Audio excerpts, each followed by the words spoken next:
there was a choo-choo, but he couldn't choo-choo.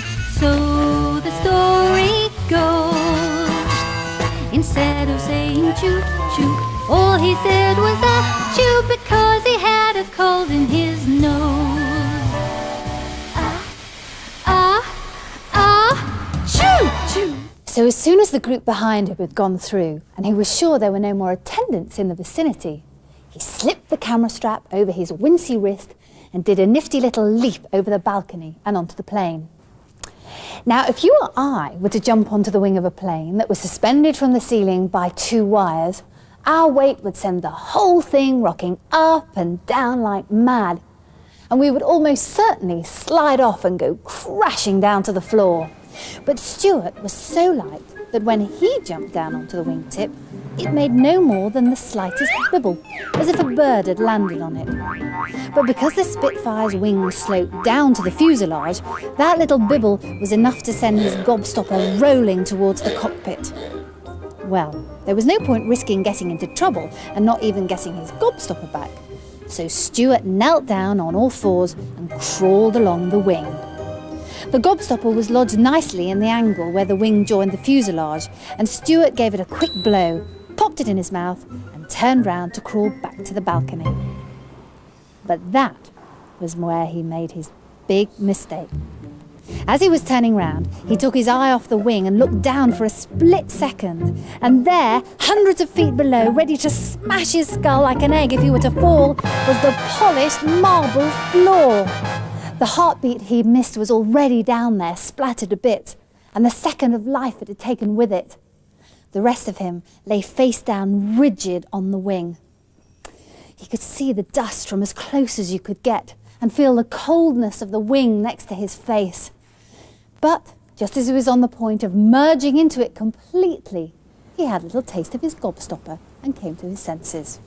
He would have to crawl back sooner or later. He looked back at the fuselage for comfort. The cockpit cover would slide back. He could see that just by working a simple hand grip. He would sit in the pilot's seat until he got his nerve back.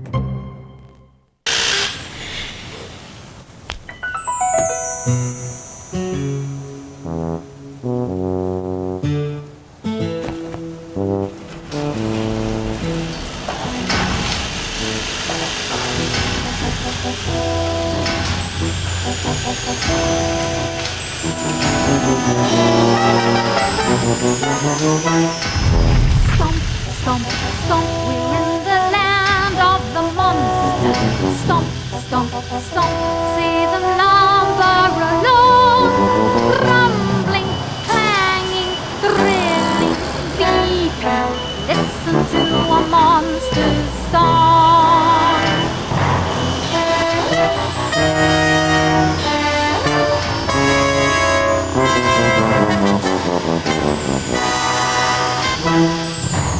I'm so bored, said the wooden spoon to the soup ladle. Oh, so am I, said the soup ladle. I know what we can do, said the wooden spoon. Let's have a party. Shouts of yes, let's came from different parts of the kitchen. Even the teaspoons, who were normally very shy. We could have a disco, said Salty Saltcellar. I'm dying to have a good old wriggle. A party would be great, wouldn't it, Pepper? Oh, Pepper, do wake up, said Salt. What's that? What do you want?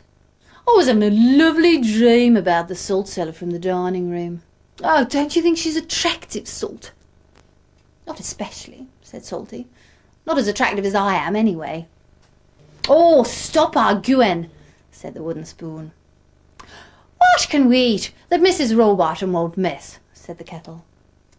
I just love crackers and cheese, said the wooden spoon. I bet there are some stale ones in the cupboard, and I'm sure she wouldn't miss a bit of cheese.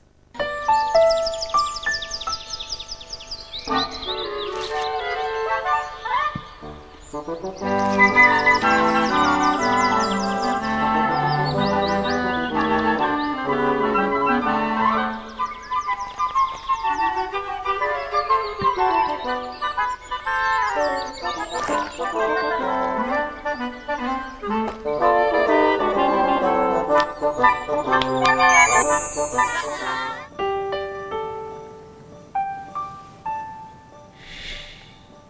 Songcatcher!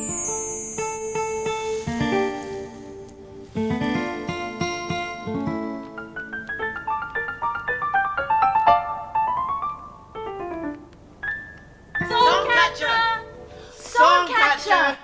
Oh, Songcatcher, look! Daisy and Jack, listen to the sounds of the creeping fox.